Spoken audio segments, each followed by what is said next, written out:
All right, we are back for another week of PGA Tour golf, the second leg of the FedEx Cup playoffs. Geoff, we are headed back to Chicago, one of the great golf areas in the country. I was just there for a wedding, played some wonderful golf out there. We're headed back to Olympia Fields. Probably a nice little reprieve from the 15 to 20 under birdie fest that we tend to see every single week on the PGA Tour. Last time we were out here was in 2020 when Jon Rahm triumphed over Dustin Johnson in a playoff at 4 under par. Only 5 players broke par that week. Olympia Fields actually played as the toughest non-major venue that we have seen over the last 3 years. So a little bit of a different test this week. I would say I'm pretty excited for us to head back to the Midwest. I am absolutely excited. And yeah, last time we were in the Midwest, the last difficult conditioned event I feel would be Memorial, Andy.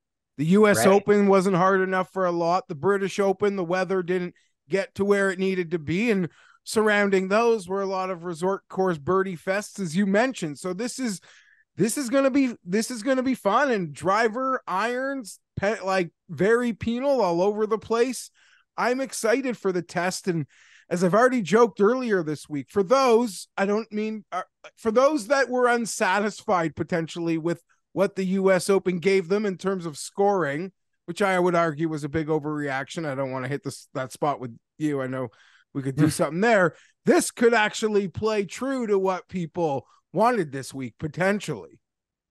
Before we dive right into the odds board, there are a lot of guys for us to talk about at the top. Want to also give a shout to the contest that Odds Checker is running currently with Golf Monthly.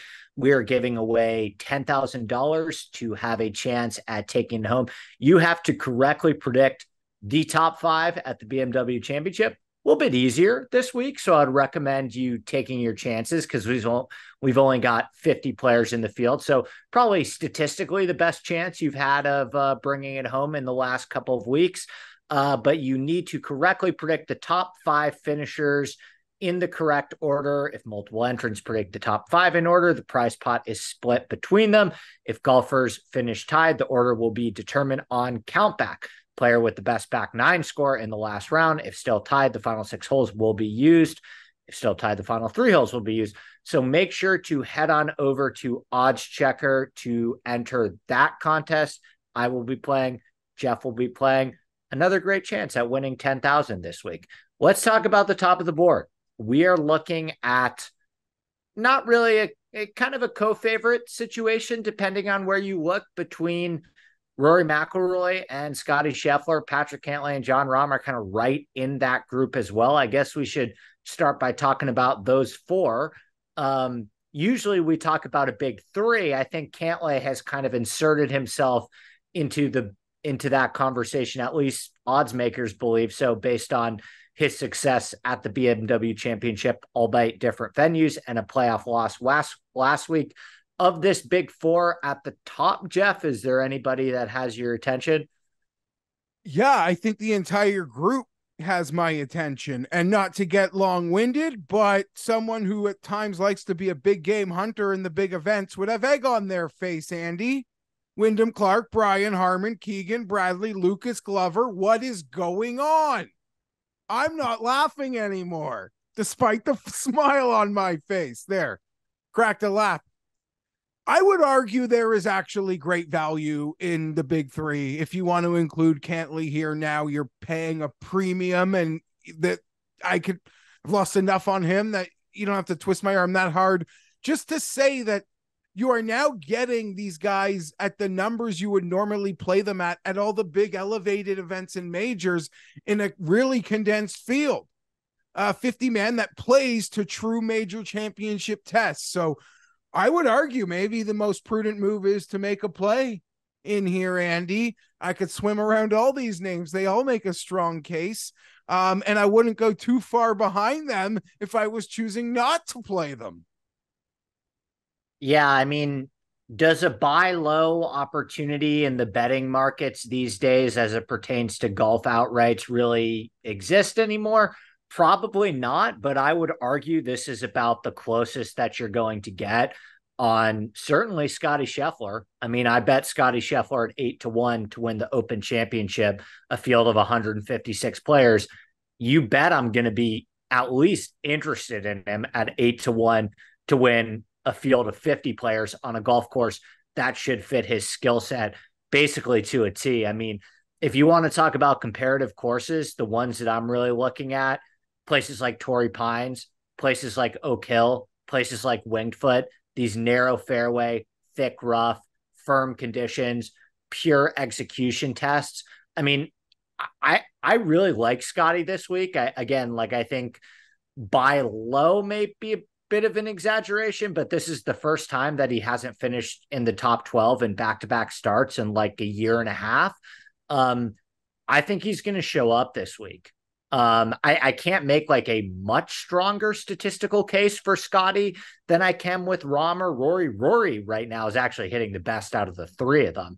And Rahm obviously is the winner here in the past in 2020. So I'd still probably give a slight edge to Scotty if I had to choose the three, just based on the fact that I finally feel like, hey, I mean, 8-1 on Scotty in a 50-man field, like that's a pretty damn good number for a guy who's been on the best ball striking run in the history of golf. So Scotty's probably my favorite. If you had to choose, who would you go out of the four? Yeah, and you make great points there on all of it. And you could say Rory playing great golf without his A game is contending at a course that, should suit him. And, 7 top tens in a row. Hasn't finished outside of the top 10 since Quill Hollow. So, and I agree that like numerically there is a level of value and maybe especially what's happened recently, not have to worry about getting nipped from the back of the field. And if someone wanted to tell me this top 50 doesn't feel as strong as top 50s in years past for a multitude of reasons, Andy, I wouldn't even argue that either. So I do agree, very strong at the top. Rory or I guess, Rory or Scotty. And I haven't made the move there yet, but I kind of made a move. I'll lead it off in a moment by saying I took an enhanced win, 18-1 on Victor Hovland. We've made too many dances together this golf season to not come here right now. I feel the stronger, the harder the course, the better it is for Victor. Certainly you can compete at all venues, but when it truly becomes a harder test, I feel is when he's got his best chances. So I'm in on Victor with an enhanced win only, 18-1. I think it's probably going to end up being a single bullet week for me on Scotty, but if I was betting anybody else and constructing a more balanced card, I'm probably with you on Victor. Bay Hill, Oak Hill, these golf courses with thicker, rough, firmer conditions where he can kind of slide the club under on some of those short game shots. Tons of thick rough around the greens at Olympia Fields. I think this is a wonderful spot for him. As we kind of break into this next tier, Victor's joined by guys like Xander, who, as much of a fan of Xander as I am, struggling to justify bets of him under 20-1 these days when it's been 14, 15 months since his last victory. Our guy, Tommy, we talked about Tommy a ton on last week's show. I discussed how it was between Tommy and Spieth for the final spot.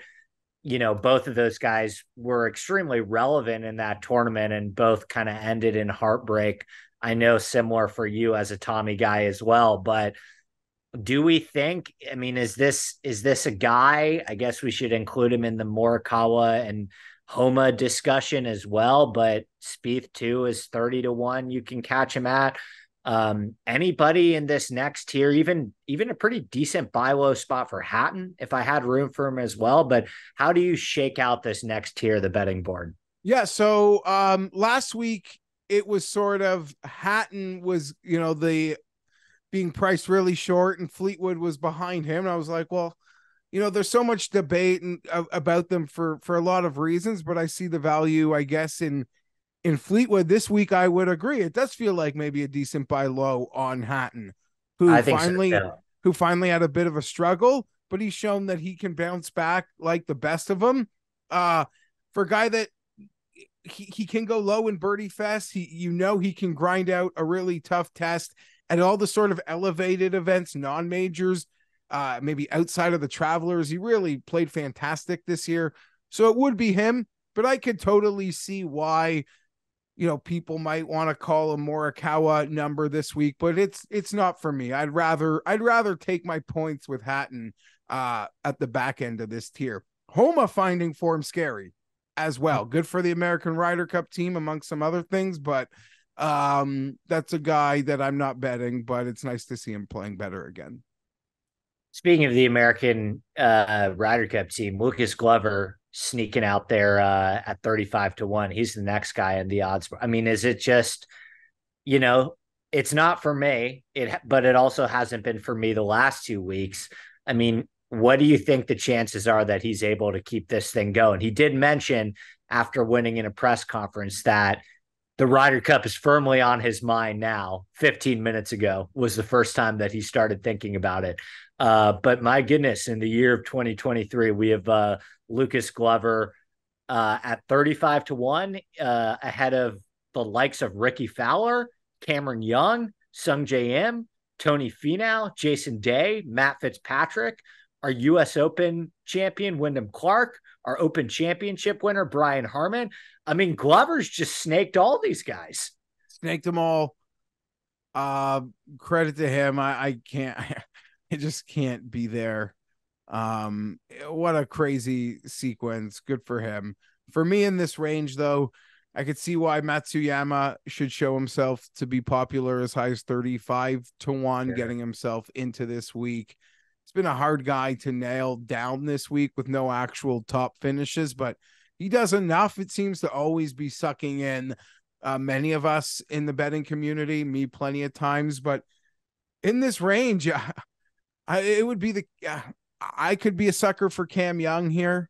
The number's getting really high again, or staying there. He's doing what I can count on him to do, but his trust, in the sense that he's still driving the ball really well. There'll be a premium on that. Will he hit enough putts? Well, how many putts do you have to hit this week if the winning score is going to be what it is going to be? But yeah, that's a scary 2-man card, the Scheffler Cam Young card, but I don't hate it at all, as it's like in my head. I'm already in on Victor, but it'd be Cam Young for me, and not much else. But I say that a lot in these big events, and look what's happening. So take your pick at the back, I guess. If I'm mentioning one or two guys above 50, and I genuinely believe that we're going to see a Rory, Scotty, Victor leaderboard shake out at the top this week, contrary to what we've seen in the past couple of weeks, Justin Rose tends to play these golf courses really well. He's 60-1. He finished top 10 at Oak Hill. He's won at Torrey Pines before. He obviously rebounded to shoot that course record in Memphis, so we know the upside is there. I think Keegan is a good fit on these types of golf courses as well. These narrow, firm, thick rough. Another guy that's played well on these sort of bent grass, Midwestern, Northeastern, this kind of, I guess we're getting pretty liberal with our geography here, but these style of golf courses. He's a former BMW champion, I believe, I want to say at Aronimink in the past as well. So Keegan and Rose, Rose wouldn't really call him a Ryder Cup full. He's on, but I mean, Keegan's probably in this situation with Finau, Cam Young, Burns, Glover, Morikawa, where it's like, play well and you're in right now. And I think we're going to see Keegan's best effort right now. I believe it was Keegan's PGA Championship at Aronimink. No, that was at Atlanta Athletic Club. Yes. And Aronimink was BMW, I believe. Okay. I actually should. I silly of me to question that from you. Keegan makes a lot of sense. Hard golf courses, you laid out where he thrives. It is normally in situations like this. I swear before I refreshed the screen, there were 50-1s on Corey Connors on the odds checker grid. Now the highest I'm seeing is 45. You might say that again is a big ask, but the banana stand finished in 6th place last week, Andy. Maybe not the outright, but Oh, there's always money in Corey Connors. I think that'll do it for me in terms of names. I mean, is there anyone else that you want to throw out there? We've obviously got a limited field this week. It's shrinking even further next week at Eastlake. We'll be talking about net and gross leaderboards, but yeah, I mean, no one really at the bottom, I think, and it's hard to say, when Lucas Glover does what he just does over the last 2 weeks, kind of opens it up for us to say pretty much anything when it comes to outright betting these days. But I think the farthest I would go are those final two names that I just mentioned in Keegan and Rose. Yeah. I gotta say, I would probably embarrass myself again if I said how many players I actually thought had a chance to win this week, and it could be less than Brooks Koepka would pick. Yeah.